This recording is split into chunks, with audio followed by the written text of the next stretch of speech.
হাই ৰাইজ, মই এখন বিয়ালৈ আহিছোঁ, তুলনি বিয়া বুলি কয়। এইখন মাইকী লেডিছৰ বিয়া হয়। আমাৰ অসমীয়া সমাজতনো কেনেকুৱাকৈ কি কৰে আপোনালোকক মই অকণমান দেখুৱাম, অকণমান হাঁহিব পৰাকৈ বা অকণমান জমনি কৰি আপোনালোকক দেখুৱাইছোঁ।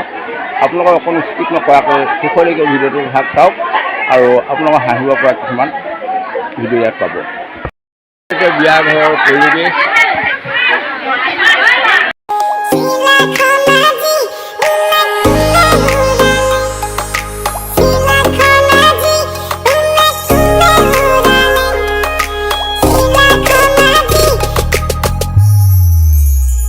তুমি মোৰ বুকুতে গোপনে গোপনে আহি সোমালাহি। তুমি মোৰ হিয়াতে কিনো মৰম দিলা ঢালি। তুমি মোৰ জানো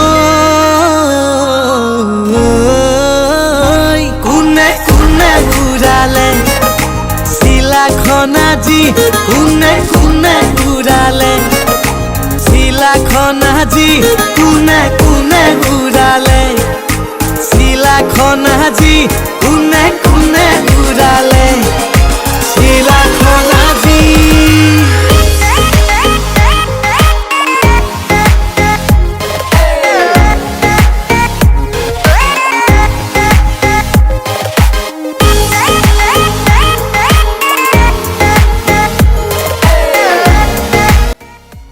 এয়া কইনা কোলাত লৈ অহা এটা দৃশ্য দেখিছেনে? মুখৰ ডিজাইন কি কৰি পঠিয়াইছে।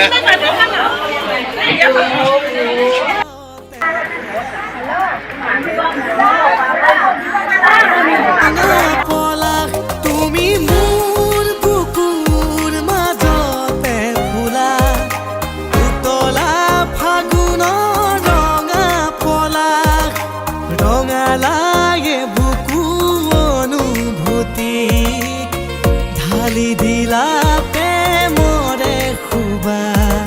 লাহে লাহে বাঢ়িছে তোমালৈ জানা মৰমৰে নৈ।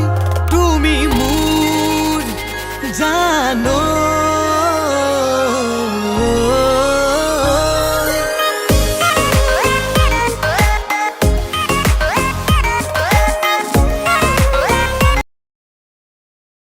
এইখন এখন অসমীয়া সমাজৰ তুলনি বিয়া বুলি কয়। কন্যাকাল হ'লে এইখন বিয়া পাতে আৰু বিয়াখনৰ এইটো দৃশ্য আপোনালোকে চাওক। চাবলৈ ভাল লগা আৰু ৰাইজসকলে গৃহস্থসকলে ইয়াতে আনন্দ কৰি ফূৰ্তি কৰে অকণমান।